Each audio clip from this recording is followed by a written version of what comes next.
Retcons can change a character's power set, their origin, and even the way we view them. In some ways for the better, and in many ways for the worse. Spider-Man is a character who has been plagued with a lot of misery in his life, and this has extended to the realm of retcons as well for him. Among some of the worst retcons that he's had is probably the one involving his marriage to Mary Jane, which was retconned out of existence after a plot where Mary Jane and Peter agreed to trade the existence of their marriage to Mephisto in exchange for saving Aunt May's life, which also had the added coincidental bonus of making Peter's identity as Spider-Man a secret once more. At the time, it wasn't a secret and everyone knew about it. But also, this sucked for a lot of us readers who were fans of the couple. For a while, I thought this relationship would be returned to us, with the end of Nick Spencer's run seemingly building towards that. But Zeb Wells, it seems, had other plans for MJ and Peter, unfortunately. Are there any ships that aren't together right now in the comics that you wish were happening, or any that loves that we've lost that you wish just came back? I love Oracle, but I don't really love the path we took to get to Oracle, if that makes sense. Batgirl is Barbara Gordon. Barbara Gordon is also known for being, in most continuities and stories, the daughter of Police Chief Commissioner Gordon, Batman's ally. Granted, most people don't know that Barbara herself is also Batman's ally and sidekick Batgirl. And when Barbara was targeted by the Joker, not even he knew this. In fact, he only targeted her because she was the daughter of the Commissioner, who happened to be at his home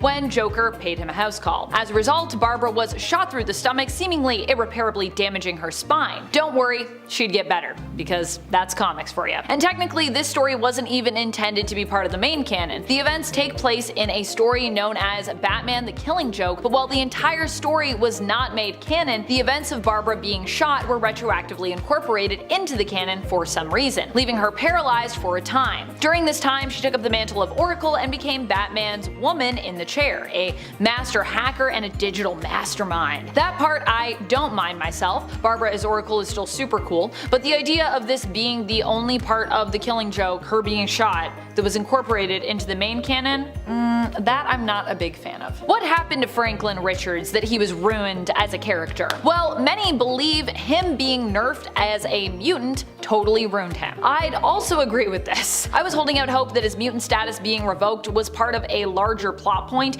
and that the overall story would eventually end with his mutant status being restored. But I've been waiting for some time, and my hope is starting to die out, alas. This change also means that all the fighting that happened over Franklin between the X-Men and the Fantastic Four basically just didn't matter. Joker is a character whose origin is plagued with retcons, plagued with them, one after the other. While I wouldn't say this, I know some believe that learning the origin of the Joker in Batman 3 Jokers was something that ruined the character for them. In fact, many folks would extend this back to when Batman, using the Mobius chair, learned the true identity of the Joker. Although really what he had learned, as we learn in 3 Jokers, was that there were multiple Jokers. That was the answer he got. To me, having multiple Jokers makes sense, though the idea that they were all selected and then forged in a soup of chemicals in a giant pool is pretty odd. This retcon might be a bit more controversial in terms of its inclusion here on my list. I'm sure some people are going to have strong feelings about me including this here, but I'm gonna keep going. Some people really love it, some people hate it. Me, I can actually see both sides overall. I'm personally kind of just more mixed on it, but that's enough for me to include it here. Hal Jordan is often celebrated as many readers' favorite version of Green Lantern, but he hasn't always been a hero in the comics. There was a time when he actually turned dark, but this was explained away by the fact that apparently, retroactively, Hal Jordan had been possessed by the fear entity known as Parallax for years,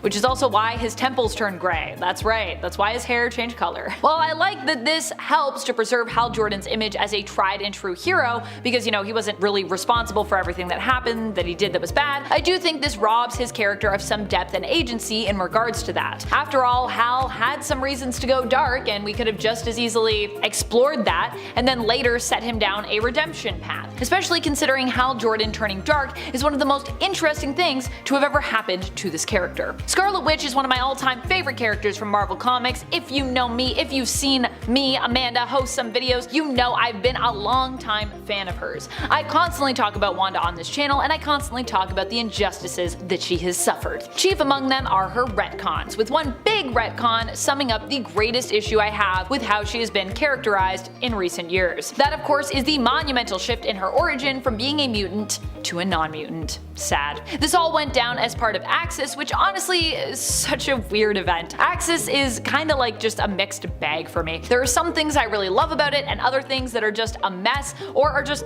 super weird, honestly. Friendly Neighborhood Carnage, I am looking at you here, but one of the messiest parts of that event for me is the fallout we get with Quicksilver and Scarlet Witch and their fake dad, Magneto. Here we learn when Wanda attempts to put a blood hex on her brother and her father that Magneto is not actually blood related to her and ergo is not the father. Of course, while this revelation for Wanda has always upset me, it does not end there. It extends to Quicksilver as well. Poor Quicksilver. He was really put in a weird position after this revelation. No longer a mutant, we'd find out he was somehow kind of an inhuman, or his genes were like altered by the inhuman process of Terrigenesis. It's a whole weird thing. Quicksilver gets depowered and then ends up getting his powers back through Terrigenesis, basically. And yes, I know what you're about to say. Isn't that just an inhuman thing? Normally, yes. So does this mean that Quicksilver is an inhuman? Overall, no, but also like kinda? I mean, he was married to an Inhuman and his daughter is an Inhuman, so like, I think they mostly just wanted a place to put him in terms of a camp other than, you know, Team Avengers camp. Also, this was at a time where Marvel still didn't have those X-Men rights, so Inhumans were still a thing that they were kinda trying to push and make cool because they didn't have film rights for the X-Men. The Inhumans are cool, by the way, they just aren't really the same as the X-Men in my opinion, so it was kinda just a weird push. Like, let the Inhumans be the Inhumans, let the X-Men be the X-Men. That's what I think.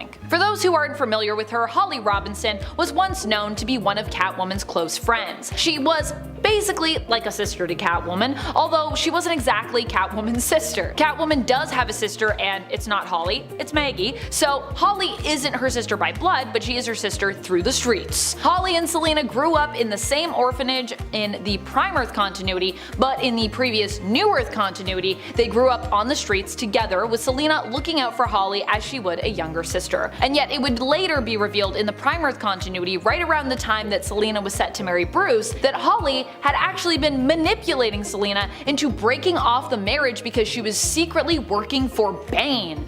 Okay, so this was more of a plot point and a bit less of a retcon, to be honest with you, but it was still a twist that was unexpected and that I didn't like. And I feel like surprise twists can have a very similar impact or feel to retcons, so I'm just gonna include it. It felt so out of character for Holly, honestly. Akin to Spider-Man's retcon woes, Gwen Stacy has had some of her own. This also extends to making Peter's life more miserable, as well as just making Peter kinda look like a superficial jerk in a way, with this specific retcon I'm about to talk about. What happened to Gwen? What is this retcon? Well, during Sins Past, we were given one of the worst retcons possibly ever, which involved Gwen having cheated on Peter with Norman Osborn, yeah, Green Goblin, and having given birth to twins, Norman Osborn's twins, that were born of their affair in secret. What? Thank goodness this was recently re-retconned away. Has been fixed, but still it's a retcon that happened. Power Girl's retcons have been numerous and many of them have had to do with her origin and in some cases her powers. One of the most bizarre retcons she had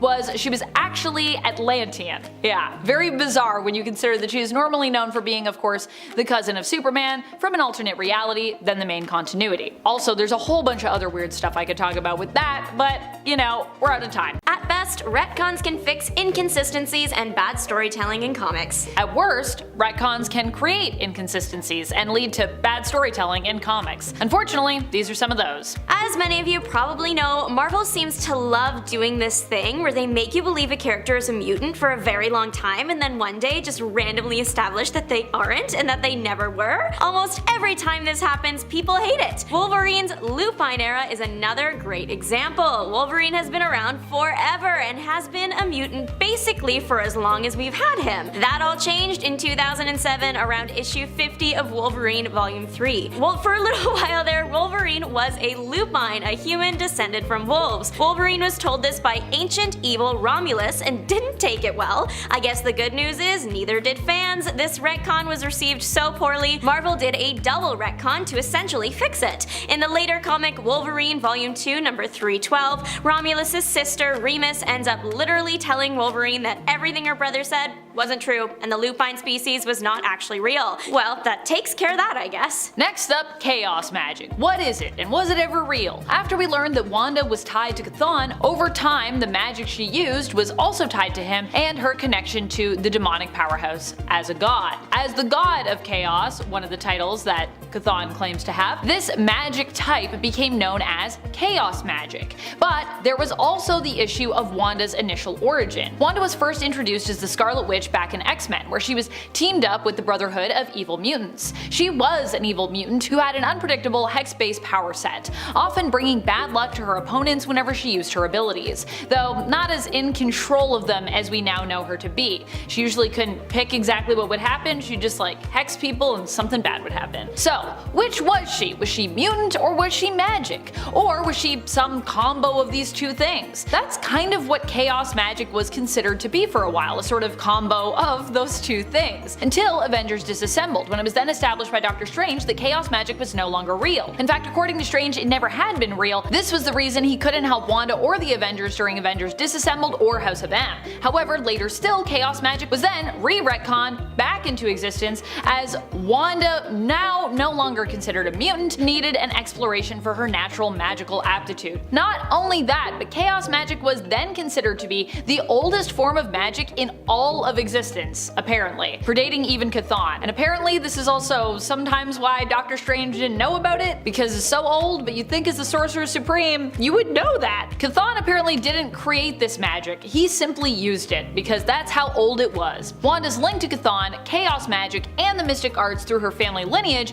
were used to explain her innate power, especially because she's not a mutant, so whatever. Poor Zorn was a victim of identity theft, but then not actually. Turns out he was the one committing identity fraud. We see Zorn for the first time in New X-Men Annual 2001 as Zorn, but it was all revealed at the end. Zorn was actually a vengeful Magneto using the Zorn identity to get closer to the X-Men. Turns out it was actually Zorn pretending to be Magneto, pretending to be Zorn, and Zorn was being controlled by someone named Sublime to foster mutant hatred in the world. So that's fun. At the end of the final battle, Zorn dies but then comes back because his essence was still connected to Sublime. Eventually though, he did disappear and his twin brother came to take over his place in the X-Men. He had all Zorn's powers and even had a mask like his. Marvel editors just really liked the character of Zorn and wanted him around permanently, whereas Marvel in general wanted Magneto back. It worked out well for everyone, well, except the storyline that Zorn originated in. Throughout it, there were hints everywhere that Zorn was actually Magneto, as that was always the intention. I guess they just mean nothing now. Speaking of weird characters that we thought we know who they were, but then it turned out maybe we didn't know. Did you know that Spider-Man has a sister? Yep, he does. Well, sort of. I actually don't mind Spider-Man having a secret sister in the comics, that's not what I'm upset about here, and that being a big reveal. But what I did not like about this one was the fact that it wasn't super consistent, kinda like Zorn. It was like Marvel was afraid to fully commit, so near the end of this adventure with his supposed sister Teresa, it's implied that she might not actually be a sister at all, and that her origins are as of yet unconfirmed in that regard. But either way, Peter still confirms that he considers her his family regardless. Keeping it ambiguous is not my favorite when it comes to comic book family history, especially as someone that needs to keep track of that stuff. Franklin Richards, son to Mr. Fantastic and the Invisible Woman, has been having a bit of an identity crisis lately. First, he is a mutant and invited to Krakoa to be with the other mutants. Then he can't use the portal because he is not showing to be a mutant. Then we learn his dad, Mr. Fantastic, has made a device that masks his mutant gene, so eventually Franklin does end up on the island and he is a mutant again. But then, much later, after a big battle, he tries to come back, but he can't because he's not a mutant. It's hard enough to keep up with as a reader. Imagine that being your teenage years. Franklin is, or was, considered one of the strongest mutants ever, but if he uses his powers too much, it gets drained. Well, he did that, and his dad was trying to figure out what was wrong. When the X-Men extended Franklin's invite to the island, the Fantastics were thrilled, and they thought Franklin was too young to be leaving his family. There's a big fight in Washington Square between the Fantastic Four and X-Men over this kid, and it ends up being for nothing because he's not actually a mutant after all. Apparently, Franklin's powers were so strong that he unknowingly used them to make himself appear as a mutant, but when his powers are drained, he can't do that anymore, revealing his true nature. All that family and coworker drama and heartache for nothing. This has to be one of the weirdest retcons here. There are a lot of weird ones in relation to House of M that happen in retrospect and which would have changed the perspective entirely of this event, but this one really gives almost all of them a run for their money. Well, it's a tie between this one and one other one on our list, but I'm gonna talk about that one later. This one went down in Children's Crusade, where Billy finds his spiritual mother Wanda in Latveria, where Scarlet Witch claims that she is head over heels in love with Dr. Doom, and is even betrothed to marry him. What? Another interesting point Billy learns is that Wanda seems to be suffering from amnesia here. Turns out that this was all seemingly part of a plot of Doom's to steal Wanda's power. However, it is also implied that the two did really have feelings for each other, despite Doom's claims that it was all a fervent sham, and that Wanda means nothing to him. In his anger, he even claims that she is so worthless, she wasn't even the true cause of House of M, and that it all actually happened due to his own machinations. That's right, he marches in there saying House of M was all me, baby. Interesting. I generally write this one off as Doom just being frustrated at the result of his plan not going to plan, as we still have yet to see any proof of Victor's claim here, I believe, but it is possible that this was meant to be taken literally and it was a retcon that was intended to absolve Wanda of her guilt. But at the same time, it also would kind of make much of the event feel hollow because Wanda was pushed to her actions due to her own trauma and hurt at that time, so it makes sense that she's behind House of M. And while I'm not condoning what she did, it did make sense for her character to lash out like she did. Hence why Doom being behind it all really makes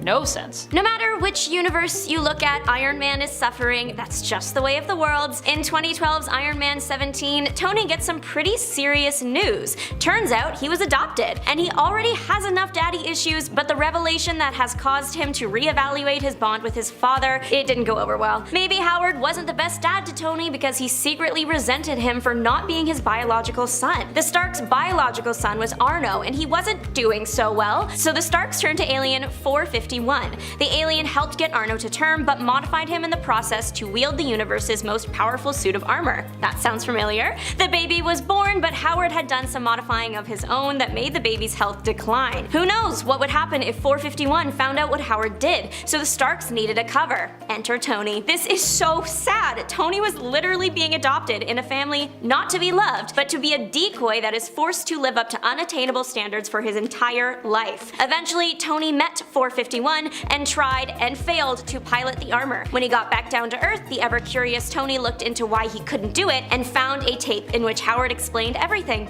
Marvel, give Tony a break challenge level impossible. What's interesting about a lot of retcons is that they are usually implemented by writers or creative teams who are different from the ones who established the initial canon for a character, which honestly makes sense. These are new creatives who either might not be aware of the established canon, might not like it, or might just want to change it up because they want to shake things up and have like a new vision for a character or just established lore. But this isn't always the case, like with Genesis and her alter ego, the demonic entity Annihilation, during Ten of Swords. Genesis was revealed to be the retcon wife of Apocalypse, who also happened to be the one under the Mask of Annihilation or the Helm of Annihilation, possessed by the demonic Amenthi entity. However, by the end of Ten of Swords, we'd actually saved Genesis from her possession, with Saturnine transforming the Helm of Annihilation into a staff. The whole purpose of Saturnine doing this was to zap Annihilation's power somewhat, making it easier for the wielder to dominate and control this power instead of Annihilation possessing the wielder. This way, Genesis and the Iraqi mutants would have complete control over the Amenthi army without being possessed.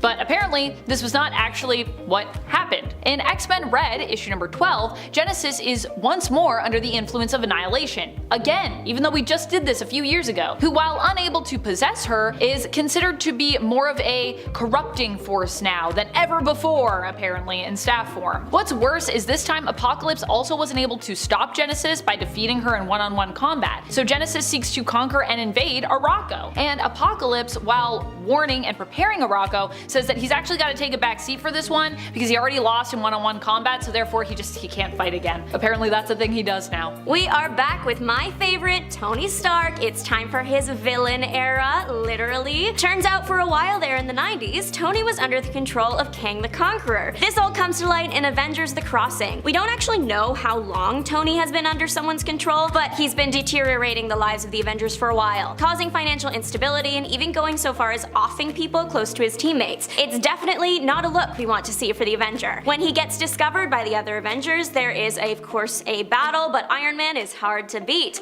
What do the Avengers do? They travel back in time and they get another Tony. Teenage Tony inspires evil Tony to become good again, and evil Tony sacrifices himself to save the day, becoming a hero again. This retcon already messed with Tony's character, but now it means that Tony is just really young for a while, until it's eventually, thankfully, fixed when all the Avengers died and then were revived by someone we have already seen, Mr. Franklin Richards, but specifically the version of him that Franklin knew best, meaning older Tony, but he's a good guy again. Most fans dislike this retcon for what it did to Iron Man, but it was also just confusing. Later on, Kang even confirmed that he was just trying to create confusion. Mission accomplished, dude. Speaking of things that are confusing, especially in the modern light of day, this is the retcon that is tied for worst in the wake of the House of M aftermath. If you know me, you can guess what I'm about to say next. Say it with me. Scarlet Witch and Quicksilver are no longer mutants. What? Why? And how?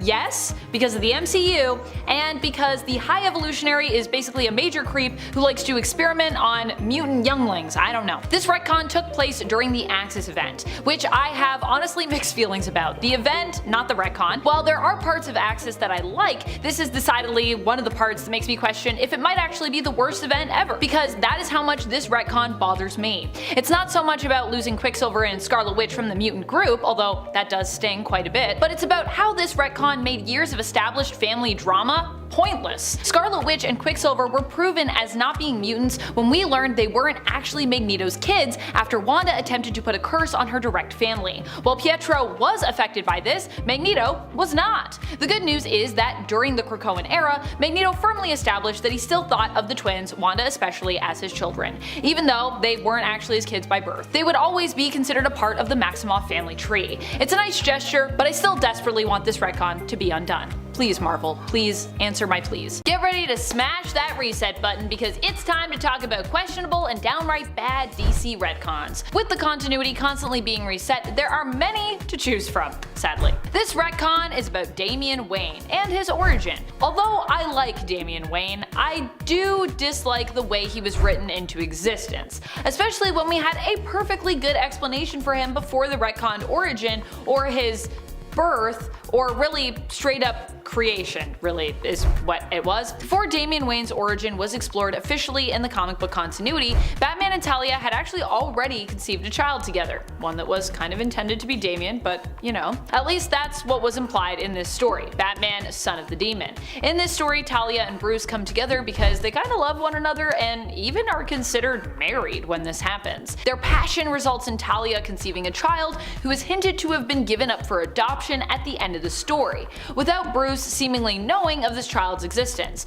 However, this story, after being written by Mike W. Barr, was at the time not considered to be canon. I believe, but I'm not 100% sure, that DC had decided against it being canon after the fact. I'm not 100% sure on that though, so feel free to correct me if I'm wrong there. Later though, in 2006, they had a change of heart and they actually wanted to see it modernized and incorporated into the main canon. And I thought, great, that sounds awesome. And Grant Morrison, who was writing Batman at the time, was tasked with this. I like Grant Morrison. However, while Damien was initially the natural-born product of love in the original story, given up by Talia, possibly in the hopes that her child would have a better life, perhaps, I don't really know. In the 2006 version, Talia forces herself on Bruce and Damien is a test tube baby that she keeps in secret from Batman, only to drop young Damien on Batman's doorstep 8 years later after he was born. Yeah, a very different take on that story. A lot darker and a lot more like, what?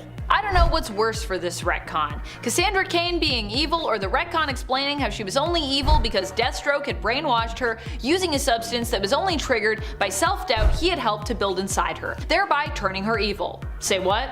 This all went down during, you guessed it, the New 52, where Cassandra's Batgirl book disappeared, and in its place we got an evil Cassandra Cain, who popped up in Robin. The retcon of this retcon, which honestly is also pretty awful in its own right, even though it's trying to undo something that's also really terrible, was from Titans. In case you want to go back and relive any of this magic. Oh, New 52, New 52. You know, to be honest, this one isn't all New 52's fault. I've always found Black Canary's origins to be a bit confusing, because she is either Dinah the Black Canary, daughter of Dinah, Black Canary, or she is Dinah, who killed a demon and was abandoned by her parents at a young age as her origin was randomly changed during the New 52 continuity, only to be once again changed to a combination of these two origins. Canary, you're making me want to cry.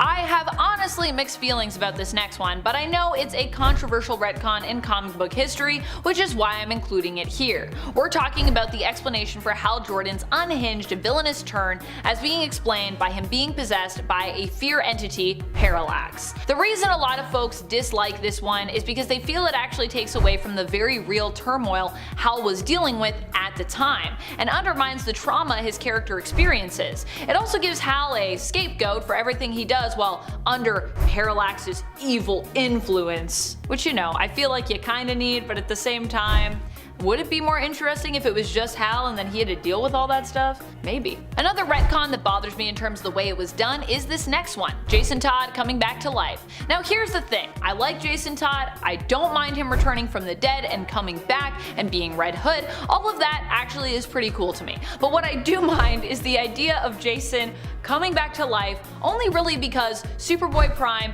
punched him back into existence. What am I talking about? Well, Superboy Prime was trapped in a prison constructed out of basically the Source Wall. The Source Wall in DC Comics, for those that don't know, is basically like the fabric of the universe and reality. It's physical and tangible, but also it's all of reality, so just try to figure that out in your mind. That's what it is. And while Superboy Prime was locked away in this prison, he decided to punch it in a rage. His punch was so powerful that he caused a ripple effect, with his punch extending across reality and altering things across time. One of these things, making it so Jason Todd never really died apparently. Well, he did die, he died for 6 months, but then he miraculously woke up in his coffin thanks to this punch. What a weird excuse for strange retcons DC wanted to make. If you've heard me talk about New 52 on this channel, you know I have a lot of feelings about it. I got a lot of complicated feelings. And specifically, one of the characters I feel mixed up about is Wonder Woman. Not just her either during the New 52 era and how she was depicted, which is honestly less of an issue to me, I think, but more how the Amazons were depicted and how Wonder Woman's origin was changed. That I feel feelings about. There are so many retcons that I have from the world of Batman that make me frustrated, and this is another one of them. It pertains to two beloved Batman characters. Spoiler, who for a time was also Robin, Stephanie Brown, and Batman's friend and ally, Dr. Leslie Tompkins. During War Games, Stephanie Brown ends up getting captured by Black Mask and ultimately is tormented by him before later dying from injuries caused by that torment and an interrogation session. Initially, Batman blames himself for this, having fired her as his Robin and also not getting her to medical care in time. But later in the follow-up story, Leslie is revealed to be the villain in that regard, with it being revealed that she allowed Stephanie to die to teach Batman a lesson about running around irresponsibly with kid sidekicks. I'm sorry, what? And it gets worse. Later still, it would be revealed that Leslie actually hadn't done this, but had swapped out Stephanie with a similar looking cadaver and faked Stephanie's death, instead to teach Batman just teach him a lesson. I don't know what's worse, but neither of these is a good look for Leslie. And also, it really messed with just Stephanie as well. When John Kent first came into the comics, we got to have some quality time with him as an infant and a kid and see him grow up, and it was super cute. It was super cool getting to see Superman and Lois as parents. During this time, he got to know Batman's also relatively new to the comics son, Damien Wayne, and while initially these two didn't get along, they actually became really good friends over time. When they started getting to know each other, they were around the same age, but this changed when John went off to space. During this time, John would age up because space travel, and when he returned to Earth, he'd be a teenager while Damien was still just a kid, putting a wedge between their previously established close bond, as now they were at different places in their lives. While they used to have a stronger connection, they are still friends, but both are at very different points, like I said, in their lives, so there's not a lot for them to relate to. With this retcon, gone were the short-lived days of Super Sons, unfortunately. And I don't know if we'll ever get them back.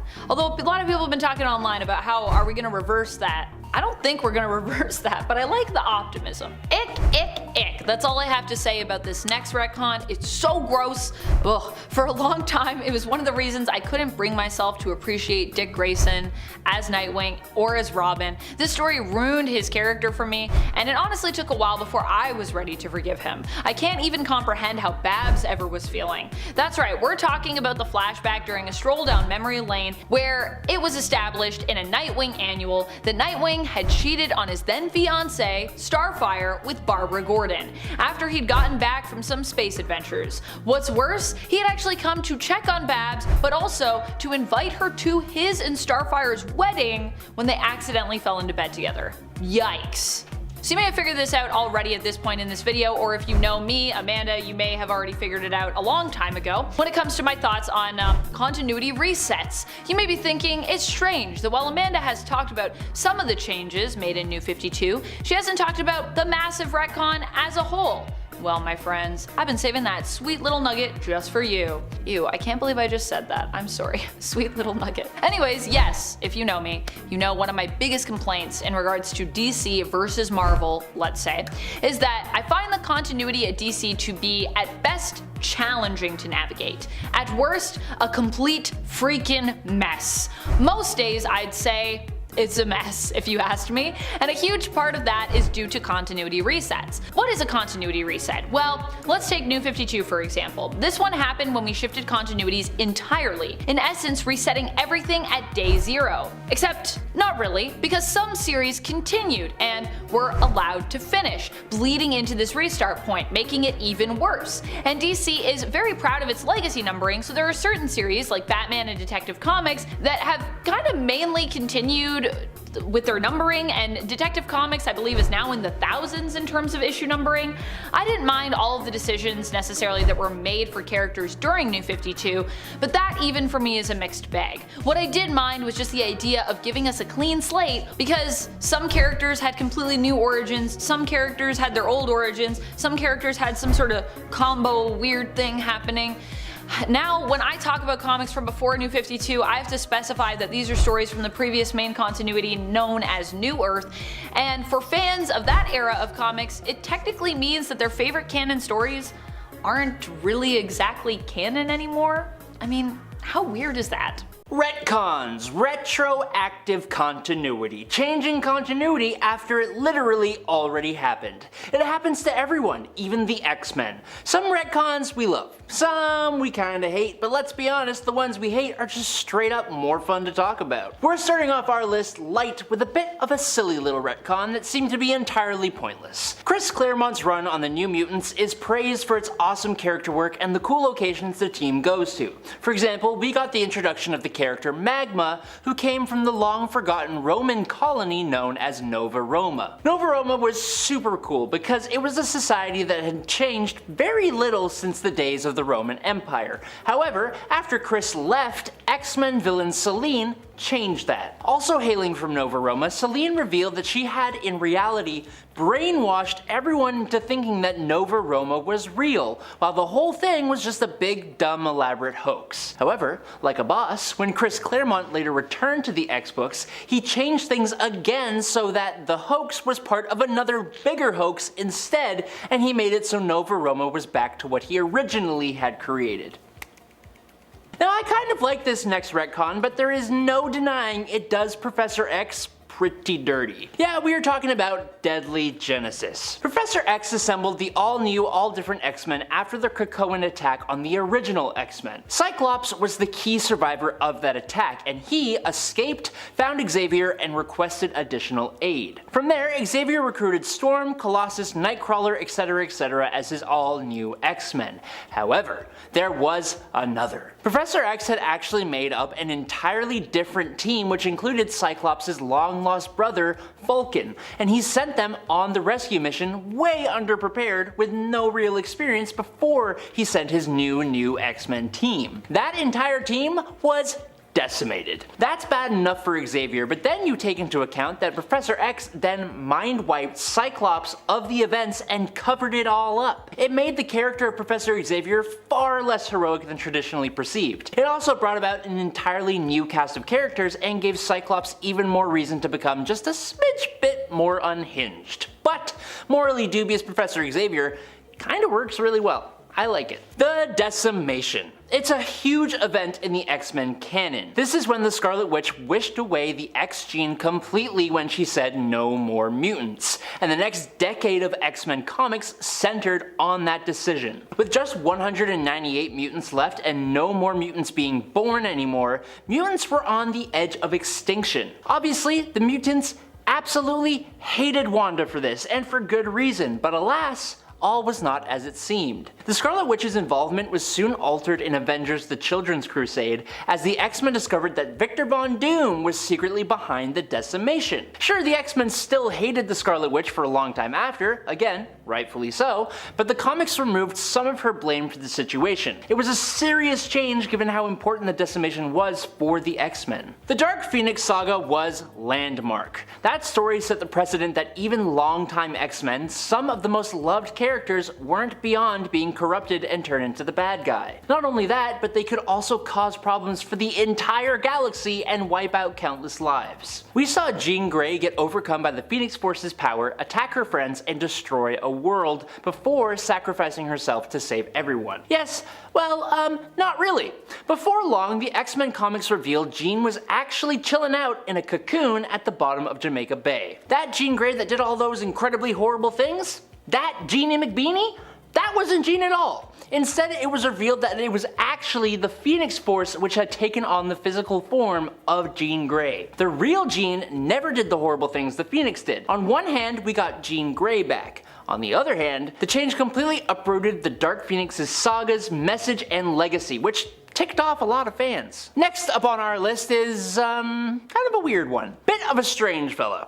It's also incredibly small in the grand scheme of things. Oh, and it's also 100% unnecessary and just weird and was done purely for shock factor storytelling. Sentry Fallen Sun is a comic that depicts the funeral for the Sentry after he was taken down by Thor during the Siege event. A whole bunch of superheroes are at his funeral. The Fantastic Four, Daredevil, Tony Stark, Cyclops, Rogue, and Emma Frost, Doctor Strange, they are all giving their thoughts and prayers saying nice things about Sentry. Thor even goes and dances with Sentry's mom. It's wholesome. But then we have Rogue. Rogue tries to say her piece. She talks about how she went for a long time without being able to touch somebody, except for the Sentry, who was the only person who could hug her. And then she gets overwhelmed and runs off crying. And then, in a little under-the-breath moment between Johnny Storm and Cyclops, it's basically implied that Rogue and Sentry had, they did the thing. It's just so random and so unnecessary and really out of place. Speaking of random, unnecessary, out of place, and romance, following the untimely passing of Professor Charles Xavier at the hands of his own golden boy Cyclops, who was possessed by the Phoenix Force during the Avengers vs. X-Men event, Xavier's last will and testament are read out by Jennifer Walters' She-Hulk to a room full of mourning listeners. In Uncanny X-Men number 24, fittingly titled The Last Will and Testament of Charles Xavier, Jen reveals to the room of at-odds X-Men that at some point in Xavier's past, he not just loved, but actually married Raven Darkholme, better known as Mystique. As you can imagine, almost every single person in that room was shocked and confused. He then went on to tell them about the most powerful mutant any of them had ever seen, and they had to go deal with that. But Professor X married Mystique, so I guess that kind of makes him Nightcrawler's stepdaddy, which is weird. Speaking of which, it's common knowledge to most readers by now that Nightcrawler is the son of Mystique, something that was revealed and confirmed ages ago in 1994. To cut the story short, Mystique was posing as a German woman and became the wife of a very wealthy and regular human man. After giving birth to a very much not normal human mutant child in the form of Nightcrawler and exposing herself as a mutant during labor, she ran away, abandoning baby Nightcrawler. It was later revealed that Kurt's odd appearance wasn't just due to Mystique being another blue mutant, but was actually due to his real father, which by the way was not the human man. Kurt's biological father is actually Azazel, a member of an interdimensional group of ancient demon-like mutants. To maintain his presence on Earth, Azazel basically makes babies every few years. The children are then used as anchors to keep him aligned to our world. This retcon changed Nightcrawler's origin, sure, but it also gave him a ton of siblings, and it also, inexplicably, changed another X-Men as well, Angel. Angel was now a descendant of an equally ancient offshoot of mutants, but instead of having a demonic appearance, they possessed angelic qualities. Oh, so cool. I hate it. Now personally, I am a fan of this next retcon. So after having the adamantium forcibly ripped out of his body by Magneto in X-Men number 25 volume 2, Wolverine came to learn that his claws were actually made of bone and are a part of his mutation. This revelation came alongside a whole bunch of other things that the traumatic events had on Logan, but funnily enough, this small little fact of his claws being natural was large enough to blow a hole in several Wolverine stories where he specifically talks about not having claws before getting involved with the Weapon X program. In the past, there were actual panels of Wolverine having his adamantium bonded to his skeleton, and it was heavily implied that the claws were implanted alongside all of it. Now of course, Marvel waved this off with the unreliability of his fragmented memories, but funnily enough, it started a whole thing of uncovering Wolverine's past, which led to him being well over 100 years old, having his real name be James Howlett, not Logan, as he thought it was. So it's not entirely negative, but there's no negatives here. From the day of Lucas Bishop's debut in Uncanny X-Men, he was a good guy. Righteous, self-sacrificing, a literal man of the law from the future. He had a huge degree of integrity, and unlike a lot of other characters, he never seemed to waver on that, which is why, when we saw his sudden and drastic change to brutal villainy, most fans were left flabbergasted even if the explanation was clear and out in the open. Now we knew that Bishop came to the main 616 timeline to stop what was commonly referred to as the X-Traitor. At first he thought it was Gambit, then after Onslaught he thought maybe it was Xavier, but then 10 years later, after having never mentioned her or anything like her before, Bishop decided once and for all that it was actually the first baby born since M-Day, Hope Summers. The child would soon be adopted by Cable, and Bishop set out to send the sweet fresh mutant back to the Shadow Realm. Bishop nearly took the life of Professor X, someone he committed to protecting, and he slaughtered the entire population of a future version of Earth just to cut down on the places that Cable and Hope could run to. The Messiah story arc was honestly loved by so many people, it's kind of super awesome, but the heel turn in Bishop's personality was then explained away as being him being possessed by a demon bear. What does that even mean? Now last up for the day, after Cassandra Nova, the insanely powerful twin of Professor X, leveled the mutant city of Genosha, Magneto was nowhere to be found, and thus he was presumed to have bit the dust in the attack. But then the new X-Men member, Zorn, revealed that he was actually Magneto in disguise. Whoa, crazy, cool. What's not so cool was that upon the reveal, Magneto destroyed the X-Mansion and attacked New York City, taking a lot of people's lives and making a lot more people his prisoners. Now, obviously, the X-Men eventually triumph, but not before Magneto fatally injures Jean Grey with a, quote, planetary scale stroke. It's stupid, but for that crime, Wolverine relieved Magneto of his head. So that's Magneto gone for good, right?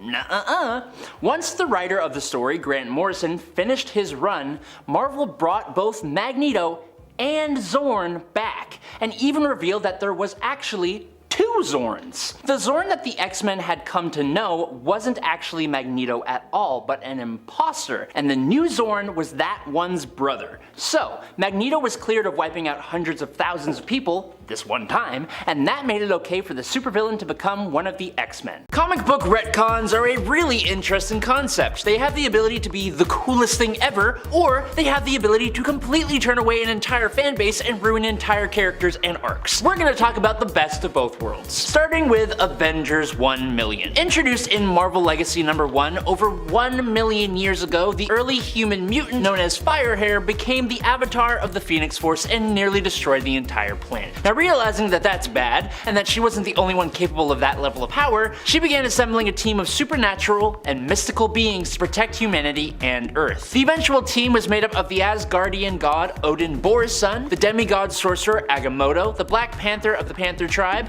the woolly mammoth riding Ghost Rider, Iron Fist Fan Fei, and a super smart caveman who wielded the Star Brand, which made him look surprisingly like the Hulk, but red. Now, after fighting some corrupted Celestials as well as time-traveling villains from the present like Thanos, multiple Doctor Dooms, and Mephisto, the team eventually disbanded. Now, I personally think it's really awesome. Like, the concept is just super cool. The only problem is that given the actual history of the Earth, and the history of some of the characters involved, and a whole bunch of things, actually it doesn't really make any sense. But whatever, man, there's a Ghost Rider riding a woolly mammoth. Sign me up, I'm there. But moving on, 2019's House of X #2 revealed that Moira McTaggart had been a completely detectable mutant all along and had lived numerous lives already. This was because Moira's newly revealed mutant power was reincarnation, sort of. Basically, when Moira died, her consciousness would reincarnate in the past when she was still in her mother's tummy, thus allowing her to retain all of the memories of all of her different previous lives, but allowing her to modify the course of her life as she wished with all the prior information about how things went last time. So through this power, Moira had a total of 10 lives. While she was at the beginning a super loving and caring person, over time and over the course of her different lives, she began to hate mutants and began hating her own powers, which led her to try and create a mutant cure during the third life. She tried to change her ways in the 4th, 5th, and 6th lives, but then got fed up and tried to take out the Trask bloodline in her 7th life. She then tried helping Magneto and Apocalypse in her 8th and 9th lives, and then in her 10th life, she pretended to be loving and caring while secretly plotting to depower the entire mutant population. While all of that ranks among the absolutely biggest twists in Marvel Comics history,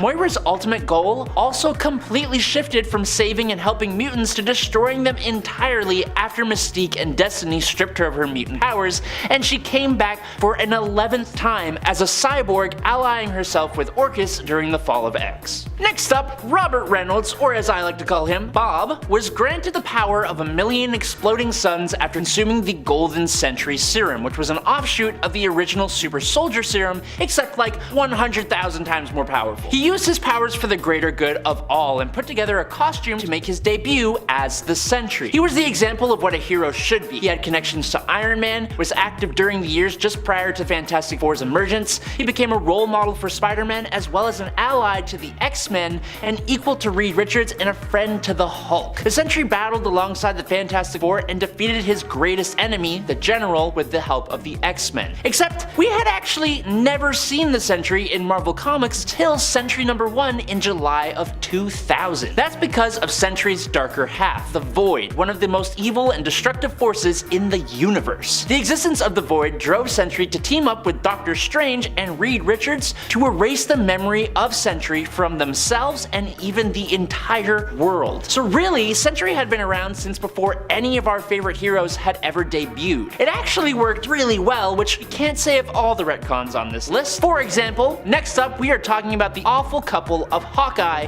and Mockingbird. This whole relationship honestly sort of seems like a cheap way of capitalizing on the Green Arrow and Black Canary coupling that DC had going on, but these two were nowhere near as compatible as their DC counterparts. counterparts. The best example of that would be the whole thing surrounding a guy called Phantom Rider. To sum it all up, Mockingbird is caught and physically mistreated by the Phantom Rider, and so in turn, she eventually gets her revenge, taking the Rider's life. Now Hawkeye, instead of supporting his traumatized partner, is scared off by the fact that she took the life of her assailant, and he dumps her. Now while that really makes no sense considering Hawkeye's colorful past and the fact that she took the life of someone who did something absolutely horrible to her, it all got retconned. Now the story changed so that Mockingbird actually consented to do the jiggy with Phantom Rider, which means she then took his life for seemingly no reason at all. On top of that though, instead of leaving it so that Hawkeye dumping her for taking a life for no reason makes a bit more sense, Hawkeye now just used the passing of Phantom Rider as the excuse to break up with her when the real reason was because she had actually cheated. Now look, they didn't talk about this next point in part 1, and this story will forever haunt my psyche, so next up is the Spider-Man story, Sin's Past. This story contains within its strange pages the revelation that Gwen Stacy, former lover and a teenager, was having an ongoing affair with Norman Osborn, the Green Goblin, a very creepy full-grown man, old enough to be her father. Not only was she having the affair, it even resulted with Gwen secretly giving birth to twins. Twins that Gwen threatened to keep from Norman, which became the new reason that Green Goblin tried to take her out. Twins that were half Green Goblin and grew up at a faster rate, and twins that became a pair of assassins and came to New York to attack Spider-Man. I do not recommend reading this story at all, because all you will be able to see when you close your eyes at night going forward is the incredibly creepy image of Norman and his Green Goblin face as he's laying on top of Gwen Stacy. But on to brighter and better things. Jean Grey's death in the Dark Phoenix saga remains among the most shocking passings in Marvel Comics history. Her sacrifice remains an unforgettable moment for many fans, despite the fact that Fantastic Four number 286 retconned it out of existence. Issue 286 established that instead of the Phoenix Force becoming one with Jean Grey and influencing her decisions throughout the Phoenix and Dark Phoenix sagas,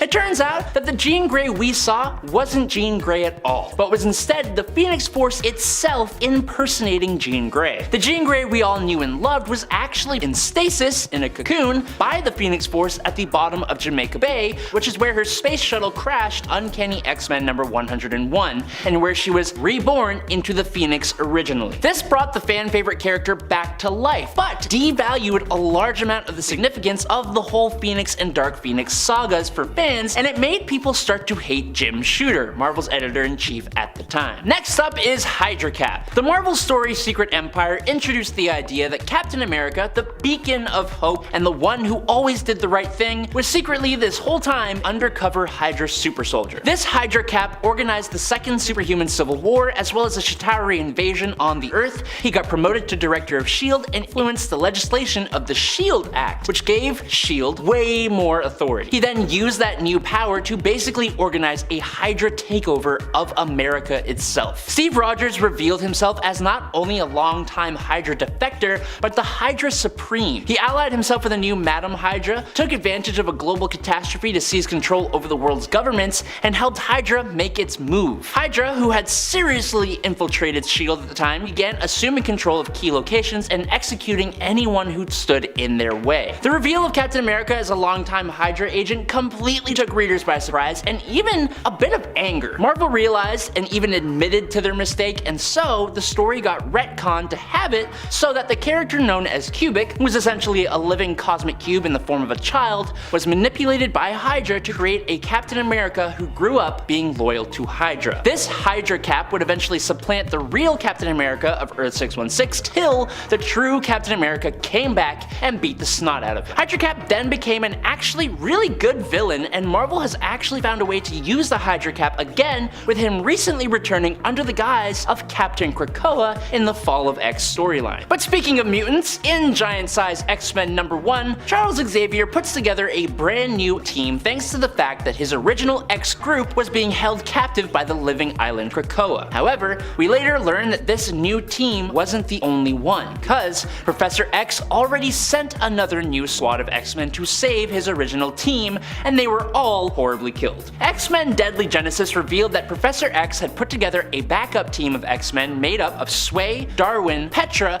and the newly revealed and teased at third Summers brother, Vulcan. This new team all seemed to perish at the the hands of Krakoa, and rather than admit to his poor decision making that got a bunch of mutants KIA and taking responsibility for it all, Charles Xavier instead just erased the minds of everyone who knew about this team, including wiping the entire memory of Vulcan from his older brother Cyclops' memory. Xavier then put together a new X-Men team that debuted in 1974's Giant Size X-Men #1. As it was, this whole thing came back to bite Xavier in the butt big way when it turned out that Vulcan hadn't actually passed away at all. Now, sticking with the X-Men and mutants, the Mutant Massacre storyline was one of the biggest X-Men storylines of the 80s. This crossover involved evil marauders slaughtering hundreds of sewer-dwelling mutants known as Morlocks before finally being defeated by the X-Men. It's not really a complicated story, but Marvel added new layers to Mutant Massacre by retroactively inserting several characters into the story who hadn't been conceived of by Marvel creators at the time the story came out. Basically, readers would learn that the Mutant Massacre was orchestrated by Mr. Sinister because many of the Morlocks were created by his rival,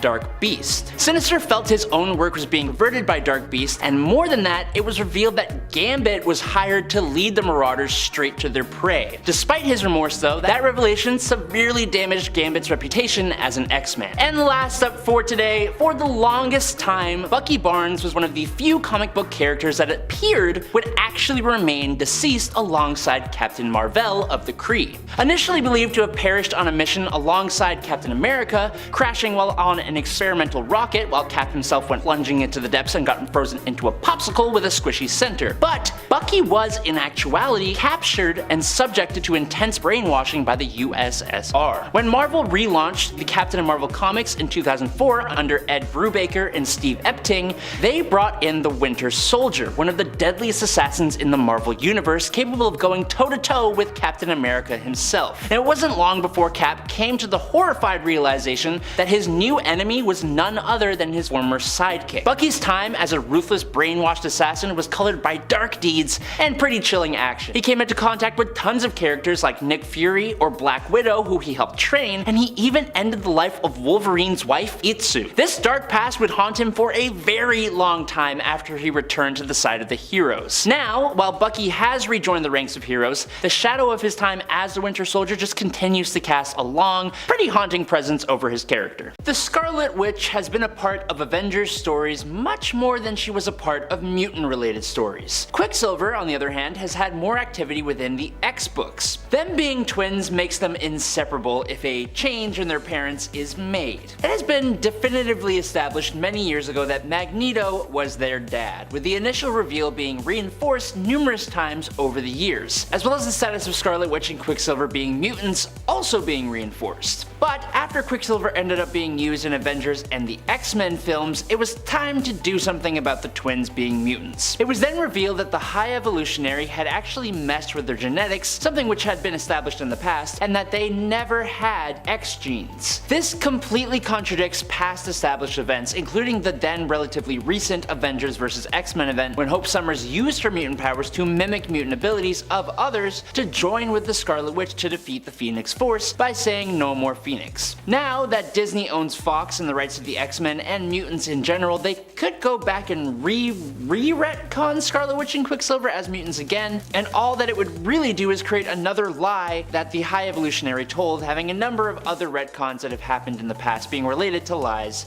he has told.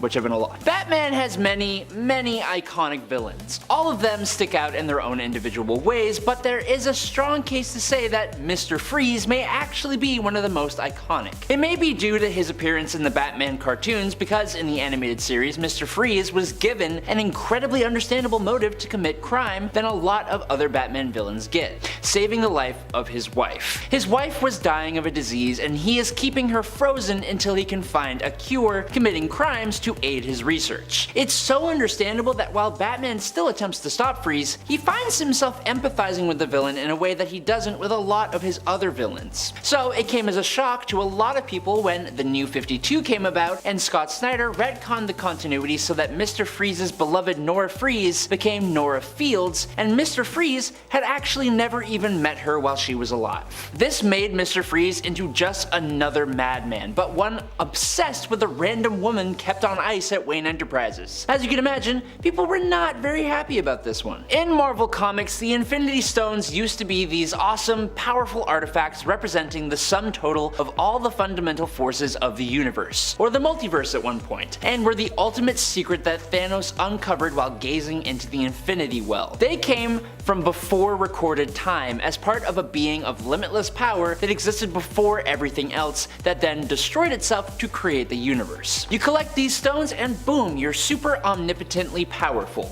But in the 2018-2019 series Infinity Wars, it was revealed that actually, no. In what I would say is the climax of the series, Loki uses an assembled set of Infinity Stones to transport himself to the unknown realm that existed beneath the Quarry of Creation, where he found a group of Celestials that guarded the deposit of Infinity Stones. Basically, with this retcon, the Infinity Stones are mined by these Celestials, and that this place contains countless Infinity Stones which get sent to other universes by the Celestials. It's just kind of dumb if you ask me. It makes the stones appear so much less important or powerful. On the charts of cosmic entities, the Celestials are actually pretty low in the ladder, and they're the ones who are responsible for the stones? Kinda boring. I don't like it. Get out of here. Get out of here with that. When looking at characters with tons and tons of retcons, Marvel's Wolverine easily tops the charts. His retcons have retcons. One of the most hated of these retcons is the lupine. In Jeff Loeb and Simone Bianchi's Wolverine number 50 from 2007, Wolverine started having dreams of a mysterious figure known as Romulus. Romulus was thousands of years old and had been manipulating Wolverine before he was born. Cool. That's fine. What was less fine was when Romulus made it appear as though Wolverine was not a mutant at all, but was actually a completely different species of sapien called the lupine sapien. Men evolved from wolves. Now, the actual idea of this could be seen as kind of cool, but to make Wolverine himself into one of the lupine sapiens was kind of dumb and super problematic, as it conflicted with a lot of established lore, especially Wolverine's origins when his mutant power activated in the traumatic event of his not father's shooting. Sabretooth as a lupine, or Romulus himself as a lupine, all those other feral looking characters in Marvel, sure, that could be actually pretty cool, but not Wolverine, man. Like I said, his retcons have retcons, and this one was pretty quickly undone by Remus revealing that it was all a lie and that Romulus was trying to create the lupine instead, which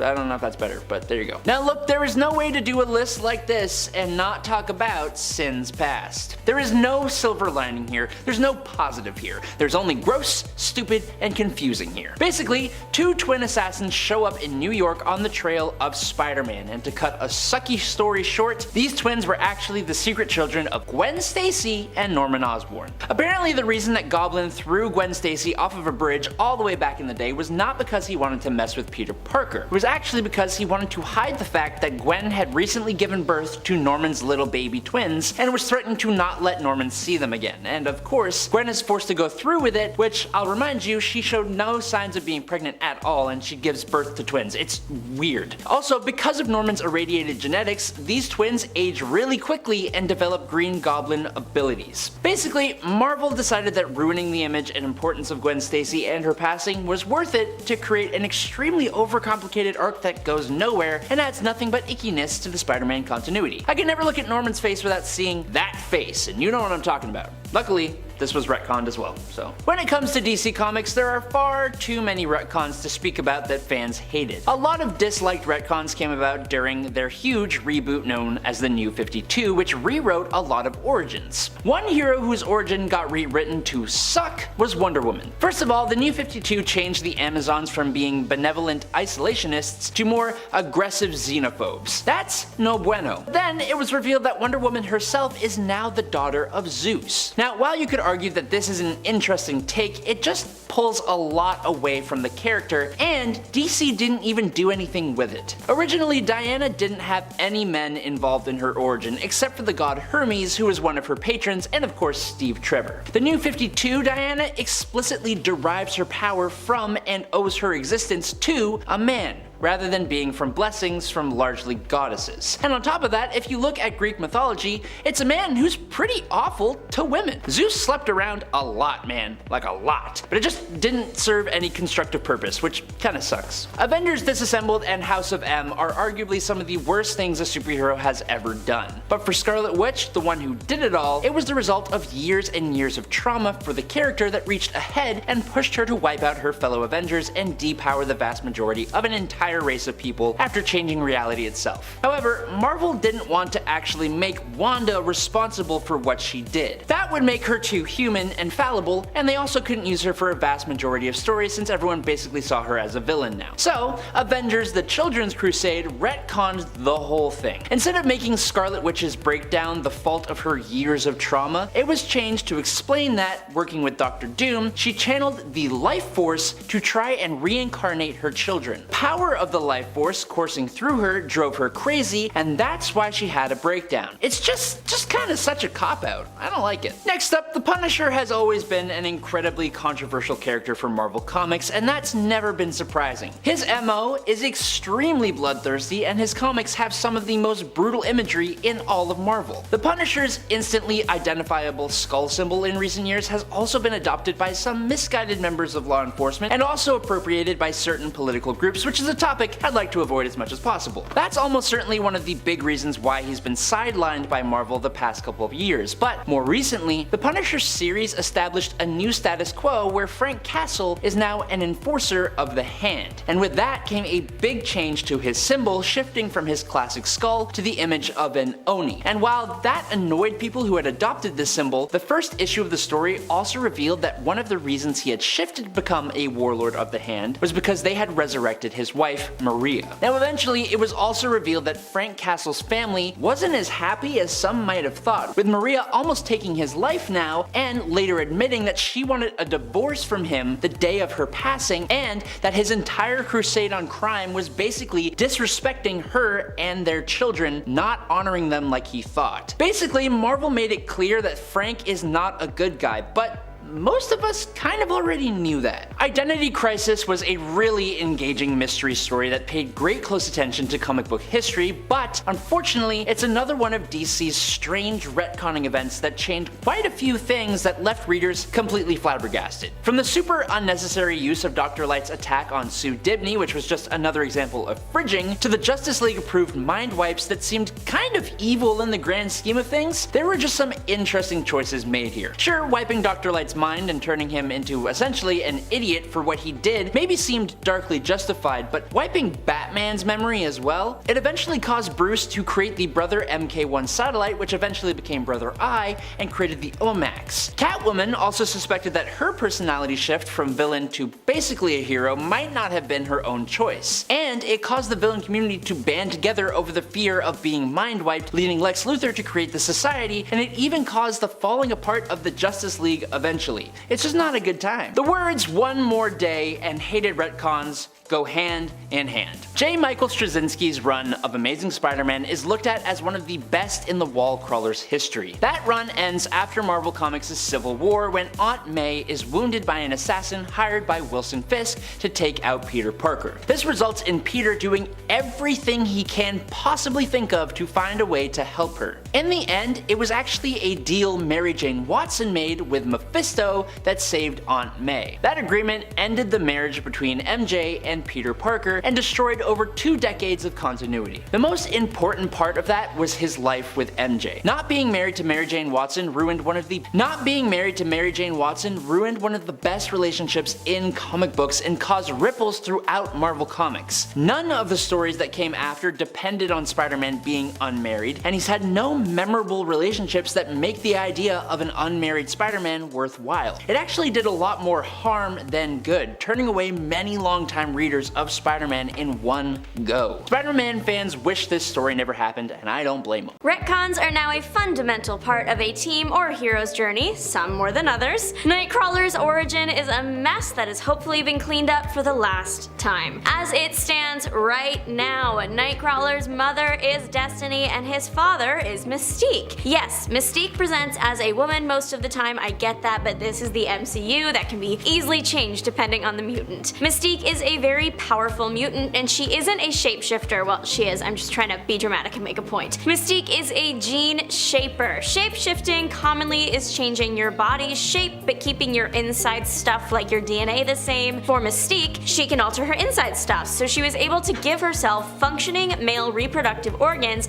and become a father. For the longest time, Nightcrawler's mom was Mystique and his dad was Azazel. Turns out Mystique had relations with Azazel that didn't result in a child, but the relationship made sure she was familiar with Azazel's body so she could easily replicate it when she needed to. Plus, Azazel thinking Nightcrawler was his son was crucial to him not messing with the Earth to the point of destruction because, well, he might not be a great father, but at least he doesn't want to destroy his kid's home planet. Nightcrawler has a lot of parents. Covered here, Mystique, Destiny, and Azazel, but also Mystique was married to Baron Wagner and he thought that Nightcrawler was his, so that's another maybe like half father. Then as covered in part 1, Mystique married Professor X at one point, so that's a stepdad right there. It looks like this whole Destiny and Mystique thing might be the permanent birth story for Nightcrawler, as that's what the original creator intended, but like all things in the Marvel Universe, we just have to wait and see. At this point, Wolverine could write a handbook on retcons and how to come back from the dead. He has everything going for him to not die: indestructible skeleton, powerful healing factor,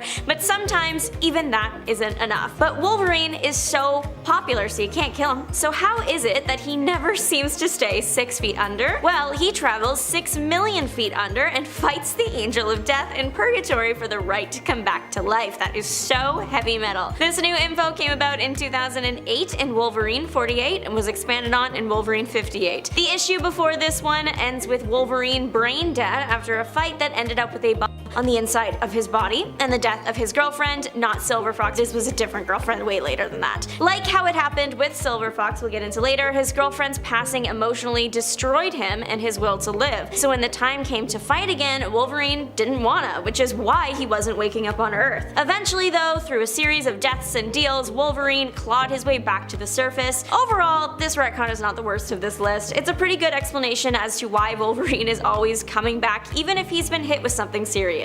Surprise! The Phoenix Force is Thor's mom. That's right, the one that X-Men Jean Grey is connected to. That has now been sort of retconned, and Thor is once again son of Gaia, or Gaia, depends on the person how you want to say it. Though we know that Mother Earth is Thor's biological mom now, there was a moment when we were meant to believe it was the Phoenix Force. The Force claimed Thor as her own, and that left everyone shocked, surprised, flabbergasted. At the time, it was like, why did we need that? Now it's kinda like, there are worse things. So the bold statement of Thor, I am your mother, was taken back, but when Thor was a baby, just after Mother Earth had given birth to him, Thor was attacked by a frost giant sword and it literally froze baby Thor. So friend to Mother Earth, the Phoenix Force breathed fire into the child, the fire of life, and now he's okay and has some Phoenix power in him. And he kind of has 3 moms now: Mother Earth, the Phoenix Force, and Freya. Wolverine cannot know peace or anything that has happened in his past. Even we the readers don't know what's real or what's retconnable. Take Wolverine's ex, Silver Fox. Now we're getting to her. Like most people close to Wolverine, she passed away in a brutal manner and it was very sad and very hard on Wolverine. She met an untimely end at the hands of Sabretooth, Wolverine's arch nemesis. This death was actually one of the main reasons the pair hated each other so much. So Silver Fox's death was a very big deal until she was retcon revived, not even just as herself, but as a Hydra agent. That's an emotional hit. We learned Wolverine's tragic memories of her death were fake. There was even a fake cabin he was shown to prove it, but then we got the rug pulled again, and this whole thing was retconned again in House of M. Wolverine regains the memory of Silver Fox and Sabretooth. It's real this time. For how long though?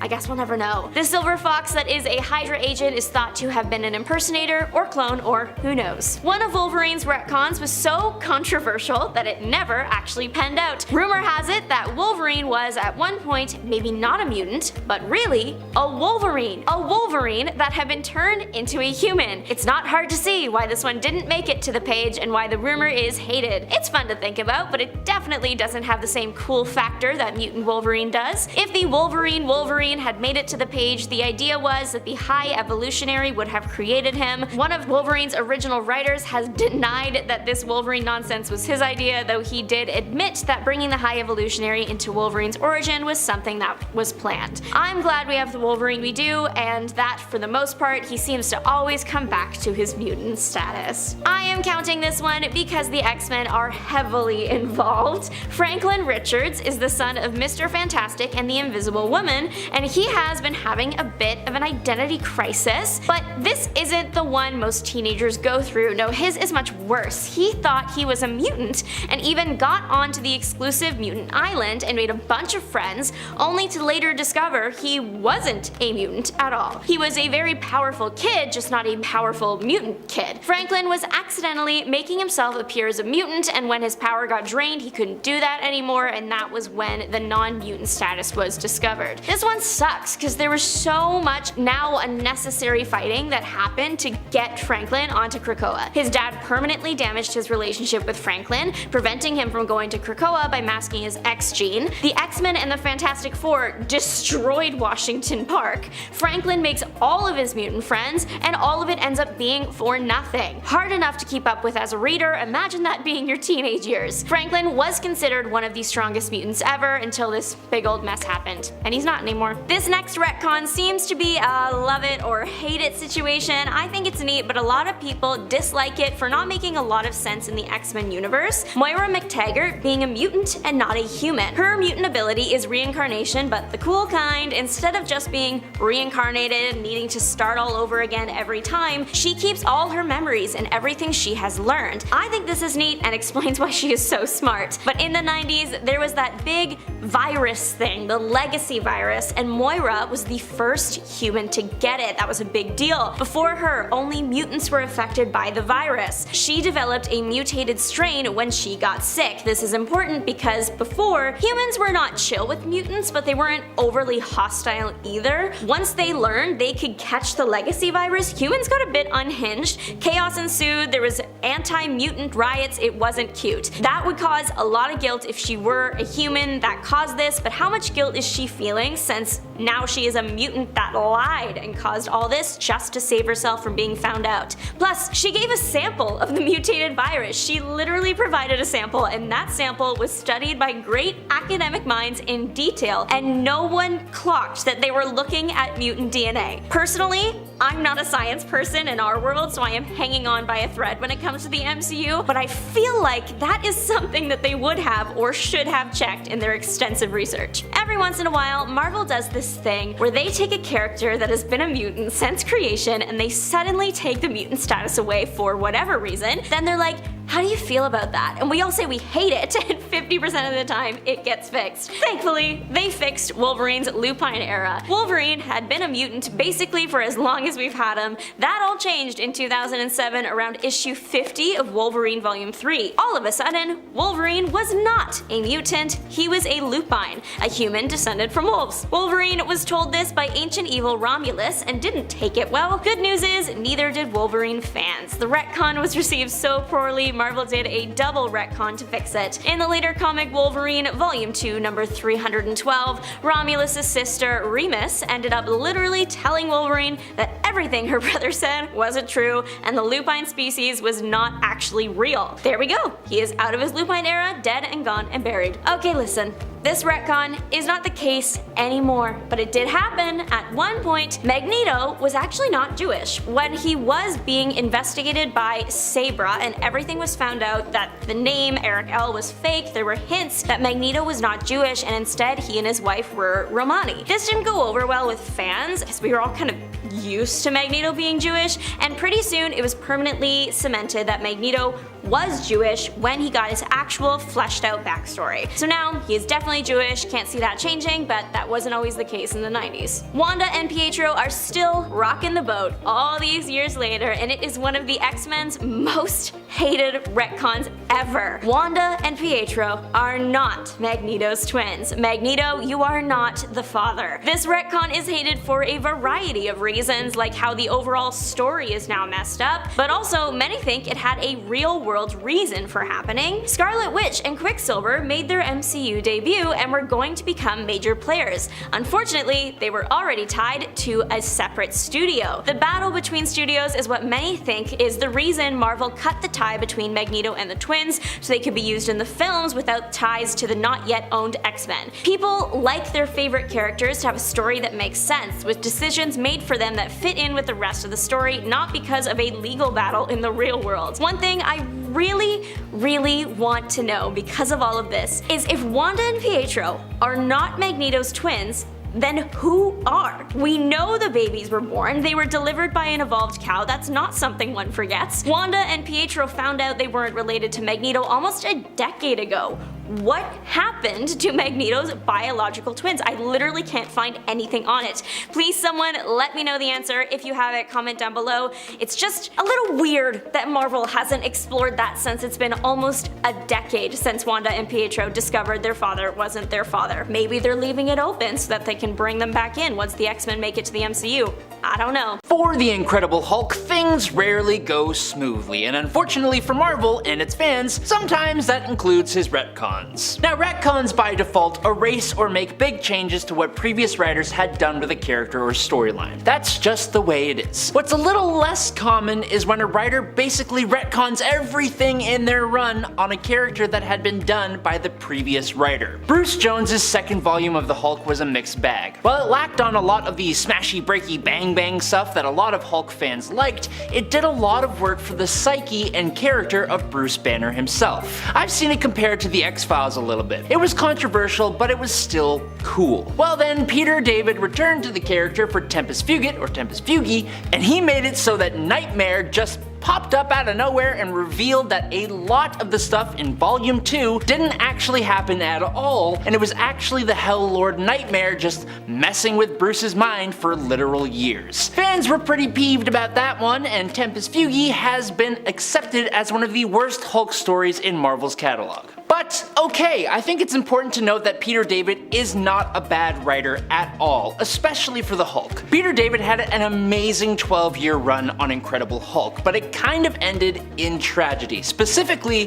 for the character of Betty Ross. In the ending of Incredible Hulk 456, after things had gotten better for Bruce and Betty, the two go to bed only for Bruce to wake up finding Betty covered in huge amounts of cellular damage thanks to radiation poisoning, seemingly from him. She then promptly passed away at 10:39 a.m. on May 9th, and it was kind of doubled down on in Peter David and George Perez's Future Imperfect story, where Betty's ashes are in the possession of the future Rick Jones. But then, the mess began. Peter David and Marvel didn't agree on where Betty's passing would lead for the Hulk, and so Peter was booted off of the Hulk. When Joe Casey came on, Betty's death is almost immediately retconned, with Betty placed in stasis, and the ashes we saw were revealed to be her uncle's instead. Years later, this would eventually lead to Betty being properly resurrected as Red She-Hulk, which is also something that left fans with mixed feelings. Having debuted in the second project in the MCU following Robert Downey Jr.'s Iron Man, the Hulk is the MCU's longest running hero, but at the same time his origin and emergence has not been talked about really at all, and didn't seem to matter to anyone in the MCU at all until rather recently. With She-Hulk getting her series, the purple freak Happy Hogan showing up in What If Season 2, hippie surfer dude Scar showing up, which don't even get me started, and possibly the World War Hulk movie coming, Marvel actually very subtly retconned the Hulk's MCU origins. According to Marvel Studios' The Marvel Cinematic Universe and Official Timeline book, Banner became the Hulk in the mid-2000s, with the character having been on the run for 5 years at the start of the Incredible Hulk movie, which slightly coincides with a scene from She-Hulk where Banner says he has been Hulk for 15 years, aka since 2010. Who am I kidding? No, the real hated retcon here is absolutely hippie surfer Yogi Scar, just being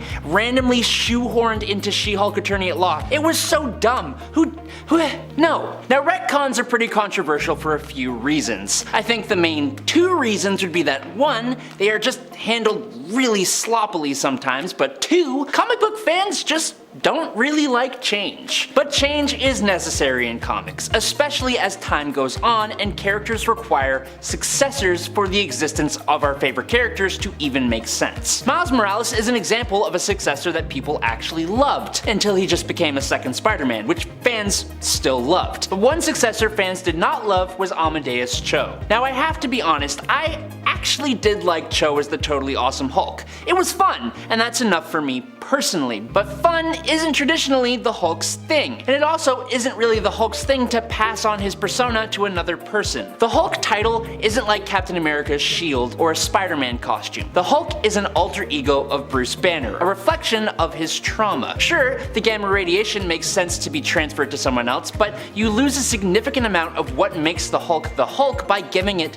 to someone else. So needless to say, Amadeus Cho's time as the totally awesome Hulk didn't really last. Now during the Planet Hulk storyline, Bruce Banner was tricked by his supposed friends, all members of the Illuminati, and was sent to the planet Sakaar, which he then liberated and conquered. Then he mistakenly believed that a device set by the Illuminati had laid low millions of his new people, including his pregnant wife. Hulk came back to Earth and laid waste to those that betrayed him, and brought down everything and everyone who stood against him. Nothing could stop him. He destroyed Iron Man's latest Hulkbuster, wrecked a Zom-empowered Doctor Strange, and had a super intense fight with the Sentry that he technically kind of won. In the end, Hulk was about to destroy the entire planet before Tony Stark called down a combined strike from orbital satellites that finally took down the Hulk. Then Marvel released Maestro World War M number 3 and basically had Dr. Doom point out that that made no damn sense. Someone proposes to use the exact same kind of orbital satellite death ray to take out Maestro, who is an evil future version of the Hulk,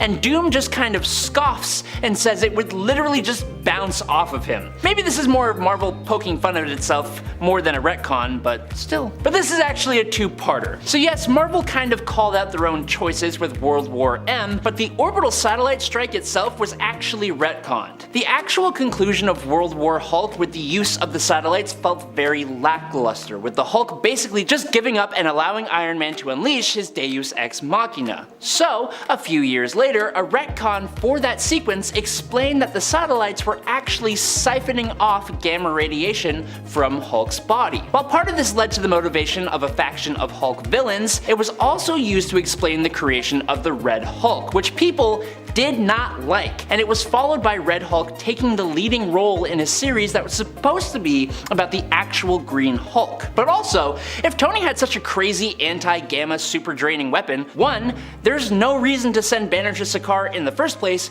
and 2, why did he need to hijack several different countries and even other planets' satellites? It's weird, I don't like it. Now, while I and a lot of comic book fans are actually fans of the Immortal Hulk series and how it brought some significant changes to the character of the Hulk, particularly when it comes to how it is that all these various different Hulks have been able to be resurrected so many times, the run also happened to make some big changes to the origin of the character, and for a lot of fans, you just don't mess with that kind of thing. The Hulk's traditional origin saw Bruce Banner studying gamma radiation, helping to design the gamma bomb. While they were testing the device, Bruce rushed out and shielded Rick Jones, who was in the blast radius, exposing Bruce to massive amounts of gamma radiation. It's very science fiction. Immortal Hulk takes that and also makes it supernatural. Now, gamma radiation has magical elements that weaken the barrier between our world and a hell-like plane that lies below all others called the Below Place, where the One Below All lives. The gamma then allows the One Below All to turn these gamma mutates into his avatars on Earth. Hulk is the greatest of them. Personally, I actually kinda like this one, but I understand why for a lot of longtime fans,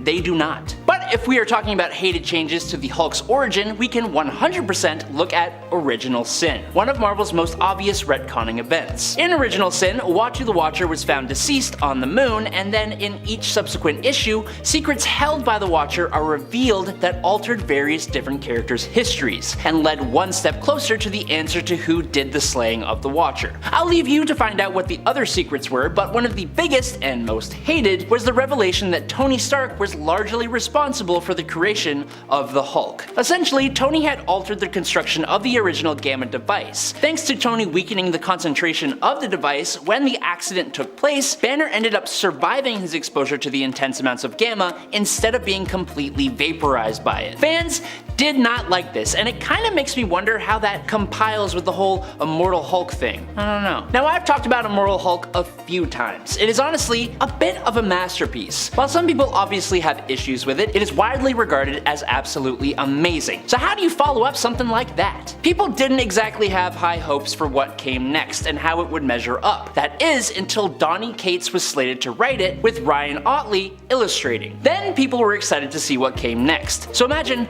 everyone's surprise when they immediately chose to ignore Immortal Hulk almost entirely. Hulk was advertised as literally immortal no more, and it completely set itself apart in tone. Immortal Hulk ended with Bruce finally getting rid of his father's influence and their surviving Hulk personas uniting to inspire Bruce to turn over a new leaf. Hulk starts with Bruce and Hulk back at odds again, and in Hulk number 6, the Betty Ross in Bruce's mind is revealed as Brian Banner, who has somehow infested his son's consciousness yet again. Brian was supposed to be gone for good, and his return means that Bruce is still a prisoner of his past. It's just an odd choice, and the entire run got completely canned after it barely even got started in the first place. Now, for this last point, I want to circle back to Immortal Hulk yet again, but I want to take a different spin on the idea of worst Hulk retcon. For the rest of this list, I had looked at retcons that were pretty vastly disliked by fans. The Immortal Hulk changing Hulk's origin was disliked by fans, but it brought a whole whack of really cool stuff at the same time. One of the coolest things in my opinion, but one that is the worst because it's terrifying, is how bad things could have gotten for the entire universe if things went the way the One Below All wanted in Immortal Hulk. So the Hulk was retconned to be the avatar for the One Below All. In a possible alternate future, the One Below All would manage to take over the Hulk completely and turn him into a being of unfathomable power and destruction who would go on to destroy every known thing in the entire universe and consume the very essence